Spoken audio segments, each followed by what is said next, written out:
ಭಾರತ ಕರ್ನಾಟಕ ಸಂಸ್ಕೃತಿ ಎಲ್ಲೂ ಇಲ್ಲ. ಕೆಎನ್ ರಂಗಪ್ಪ. ಕರ್ನಾಟಕ ಏಕೀಕರಣ ಅಮೃತ ಮಹೋತ್ಸವ ಹಾಗೂ ಕನ್ನಡ ರಾಜ್ಯೋತ್ಸವ ಕಾರ್ಯಕ್ರಮ. ಎಸ್ಎಚ್ ಚಾಮರಾಜನಗರದಲ್ಲಿ ಭಾರತ ಕರ್ನಾಟಕ ಸಂಸ್ಕೃತಿ ಎಲ್ಲೂ ಇಲ್ಲ, ಹಾಗಾಗಿ ಕನ್ನಡವನ್ನು ಉಳಿಸಿ ಬೆಳೆಸುವುದು ನಮ್ಮೆಲ್ಲರ ಜವಾಬ್ದಾರಿಗಿದೆ ಎಂದು ಮೈಸೂರು ವಿಶ್ರಾಂತ ಕುಲಪತಿ ಕೆಎಸ್ ರಂಗಪ್ಪ ಹೇಳಿದ್ದಾರೆ. ನಗರದ ವರನಟ ಡಾ ರಾಜ್ಕುಮಾರ್ ರಂಗಮಂದಿರದಲ್ಲಿ ಅಖಿಲ ಭಾರತ ಕನ್ನಡ ಮಹಾಸಭಾದ ವತಿಯಿಂದ ನಡೆದ ಕರ್ನಾಟಕ ಏಕೀಕರಣ ಅಮೃತ ಮಹೋತ್ಸವ ಹಾಗೂ 70ನೇ ಕನ್ನಡ ರಾಜ್ಯೋತ್ಸವ ಕಾರ್ಯಕ್ರಮವನ್ನು ಉದ್ಘಾಟಿಸಿ ಮಾತನಾಡಿದರು. ಸುಮಾರು ಜನರು ಕನ್ನಡವನ್ನ ಮಾತನಾಡುತ್ತಾರೆ, ಆದರೆ ಅವರ ಮಕ್ಕಳನ್ನ ಇಂಗ್ಲಿಷ್ ಶಾಲೆಯಲ್ಲೇ ವಿದ್ಯಾಭ್ಯಾಸ ಮಾಡಿಸುತ್ತಿದ್ದಾರೆ. ಆ ವಿದ್ಯಾರ್ಥಿಗಳು ಯಾವುದೇ ಭಾಷೆಯನ್ನ ಕಲಿಯಲಿ, ಆದರೆ ಮಾತೃಭಾಷೆಯಾದ ಕನ್ನಡಕ್ಕೆ ಹೆಚ್ಚು ಒತ್ತು ನೀಡುವ ಮೂಲಕ ಕನ್ನಡ ಉಳಿಸಿ ಬೆಳೆಸಲು ಪ್ರಮುಖವಾಗಿ ಒತ್ತು ನೀಡಬೇಕಿರುವುದು ಬಹಳ ಮುಖ್ಯವಾಗಿದೆ ಎಂದರು. ಕಾರ್ಯಕ್ರಮದ ಸಾನ್ನಿಧ್ಯ ವಹಿಸಿದ್ದ ಹರವೆ ವಿರಕ್ತ ಮಠದ ಶ್ರೀ ಸರ್ಪಭೂಷಣ ಸ್ವಾಮೀಜಿ ಮಾತನಾಡಿ, ಕನ್ನಡ ಸಂಘಟನೆಗಳು ಹೋರಾಟದ ಮೂಲಕ ಸರ್ಕಾರವನ್ನು ಎಚ್ಚರಿಸುವ ಕೆಲಸ ಮಾಡ್ತಾ ಇದ್ದಾರೆ ಎಂದರು.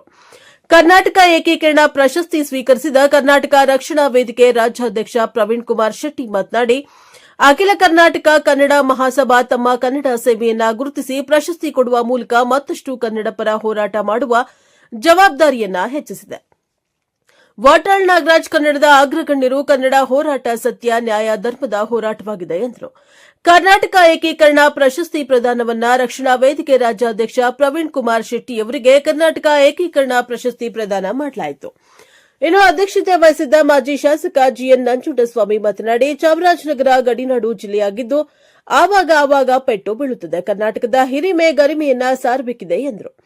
ಮಾನಸ ಶಿಕ್ಷಣ ಸಂಸ್ಥೆಯ ಕಾರ್ಯದರ್ಶಿ ಡಾ ಎಸ್ ದತ್ತೇಶ್ ಕುಮಾರ್ ಮಾತನಾಡಿ, ಕನ್ನಡ ಭಾಷೆ ಎಂದರೆ ಒಂದು ರೋಮಾಂಚನವಾಗಿದೆ. ಭಾರತ ಕರ್ನಾಟಕ ಸಂಸ್ಕೃತಿಯನ್ನ ಎಲ್ಲೂ ಕಾಣಲು ಸಾಧ್ಯವಿಲ್ಲ ಎಂದರು.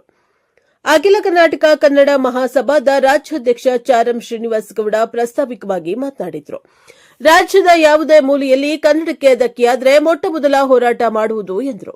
ವಿವಿಧ ಕ್ಷೇತ್ರದಲ್ಲಿ ಸಾಧನೆ ಮಾಡಿದ 40 ಮಂದಿಯನ್ನ ಸನ್ಮಾನಿಸಲಾಯಿತು. ಕಾರ್ಯಕ್ರಮದಲ್ಲಿ ಸಾಹಿತಿ ಮಹದೇವು ಶಂಕನಪುರ, ನಗರಸಭಾ ಮಾಜಿ ಅಧ್ಯಕ್ಷ ಸುರೇಶ್ ಯಕ್ಕ, ಉದ್ಯಮಿ ಶ್ರೀನಿಧಿ ಕುದರ್, ತಾಲೂಕಾ ಉಪ್ಪಾರ ಸಂಘದ ಅಧ್ಯಕ್ಷ ಪಿ ಲಿಂಗರಾಜು, ಪಾಣ್ಯದ ಹುಂಡಿ ರಾಜು, ಆಟೋ ಲಿಂಗರಾಜು, ಶಿವಣ್ಣ, ರಾಚಪ್ಪ, ಸುರೇಶ್ ವಾಜಪೇಯಿ, ಅಳಗಳ್ಳಿ ಬಸವರಾಜ್, ಮಹೇಶ್ ಗೌಡ, ಜಿಲ್ಲಾಧ್ಯಕ್ಷ ಮೋಹನ್, ರವಿಚಂದ್ರ ಪ್ರಸಾದ್, ಚಿನ್ನು ಮುತ್ತು, ಹೊಮ್ಮ ಲೋಕೇಶ್, ಶೀಲಾ ಸತ್ಯೇಂದ್ರ ಸ್ವಾಮಿ, ಗಂಟಕೃಷ್ಣ, ಅರುಣ್ ಕುಮಾರ್ ಗೌಡ, ಉಮ್ಮತ್ತೂರು ಬಸವರಾಜ್, ಕೃಷ್ಣ ನಾಯಕ, ಶೇಖರ್ ಇತರರು ಹಾಜರಿದ್ದರು.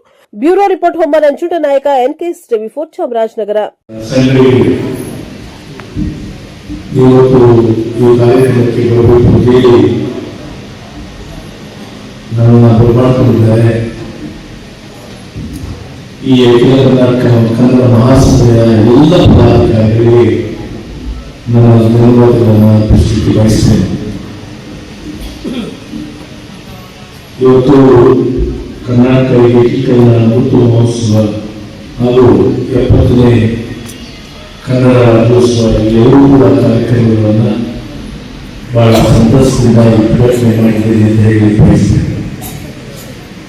ನಾನು ನನ್ನ ಜೊತೆಗಿದ್ದ ಮಹಾಸ್ವಾಮಿಗಳು ಮತ್ತು ಎಲ್ಲರೂ ವೇದಿಕೆಯಲ್ಲಿರ್ತಕ್ಕಂಥ ಎಲ್ಲ ಗಣ್ಯರು ಕೂಡ ಬಹಳ ಸಂತಸದಿಂದ ಚಾಮರಾಜನಗರದಲ್ಲಿ ಈ ಎರಡೂ ಕಾರ್ಯಕ್ರಮಗಳು ಕರ್ನಾಟಕ ಏಕೀಕರಣ ಅಮೃತ ಮಹೋತ್ಸವ ಮತ್ತು 70ನೇ ಕನ್ನಡ ರಾಜ್ಯೋತ್ಸವ ಎರಡೂ ಕೂಡ ಕಾರ್ಯಕ್ರಮಗಳನ್ನು ಉದ್ಘಾಟನೆ ಮಾಡಿದ್ದೇವೆ ಅಂತ ಈ ಸಂದರ್ಭದಲ್ಲಿ ಬಯಸ್ತೇನೆ.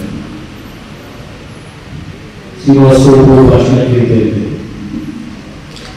ವಾಟಾಳ್ ನಾಗರಾಜ್ ಸಮೇತ ಈ ಭಾಗದಲ್ಲಿ ಕನ್ನಡಕ್ಕೋಸ್ಕರ ಹೋರಾಟ ಮಾಡುವಂಥವರು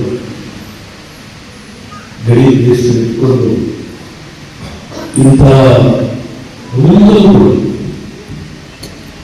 ಕರ್ನಾಟಕ ಏಕೀಕರಣ ಆಗುವುದಿಲ್ಲೂ ಕೂಡ ಕನ್ನಡಕ್ಕೆ ಎಷ್ಟೊಂದು ಪ್ರೀತಿಪಾದಕವಾಗಿ ಕೆಲಸವನ್ನು ಮಾಡ್ತಿದ್ದೀರಿ ಅಂತ ಹೇಳಿ ಅವತ್ತು ಕೂಡ ನೀವು ನಡ್ಕೊಂಡು ಬಂದಿದ್ದನ್ನು ನೋಡೋದ್ರಿಂದ ನನಗೆ ಬಹಳ ಸಂತಸ ಆಗ್ತದೆ.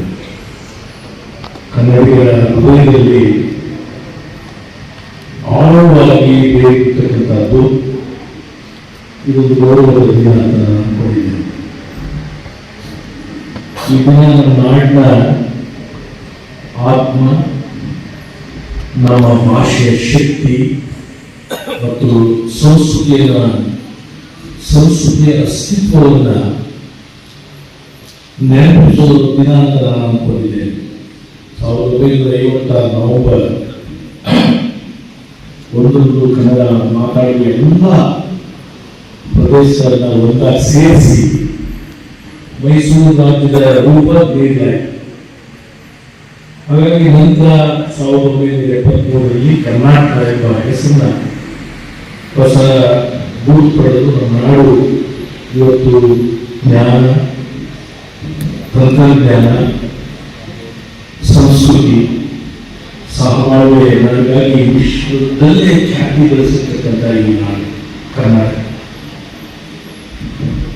ನಾನು ಕೂಡ ಚಿಕ್ಕವರು ಕೂಡ ಕನ್ನಡದಲ್ಲಿ ವ್ಯಾಸಂಗ ಮಾಡಿಕೊಂಡು ಬಂದವನು.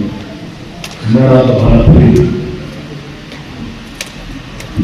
ಸಾಕಷ್ಟು ವರ್ಷಗಳ ಕಾಲ ನಾನು ಪಾಶ್ಚಿಮಾತ್ಯ ದೇಶದಲ್ಲಿ ವಿದ್ಯಾಭ್ಯಾಸ ಮಾಡಿದ್ರು ಕೂಡ ನಾನು ಕನ್ನಡದ ಸೋಲನ್ನು ಬಿಟ್ಟು ಬಂದವನ್ನ.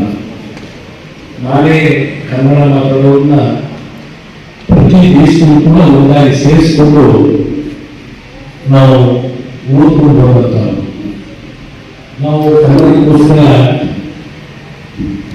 ಬಹಳಷ್ಟು ಪ್ರೀತಿಯಿಂದ ಕೆಲಸವನ್ನು ಮಾಡಿಕೊಂಡು ಬಂದಂತ ಈ ಕನ್ನಡ ಮಾತಾಡೋ ಪ್ರದೇಶಗಳೆಲ್ಲ ಸೇರಿಸಿ ಏಕೀಕರಣ ಮಾಡಿರ್ತಕ್ಕಂಥದ್ದು ಇವತ್ತು ಅದರ ಅಮೃತ ಮಹೋತ್ಸವನ ಬಹಳ ಸಂತಸದಿಂದ ನನ್ನ ಕೈಯಿಂದ ಇವತ್ತು ಚಾಮರಾಜನಗರದಲ್ಲಿ ಉದ್ಘಾಟನೆ ಮಾಡಿರ್ತಕ್ಕಂಥದ್ದು ಎಲ್ಲರಿಂದ ಇತಿಹಾಸ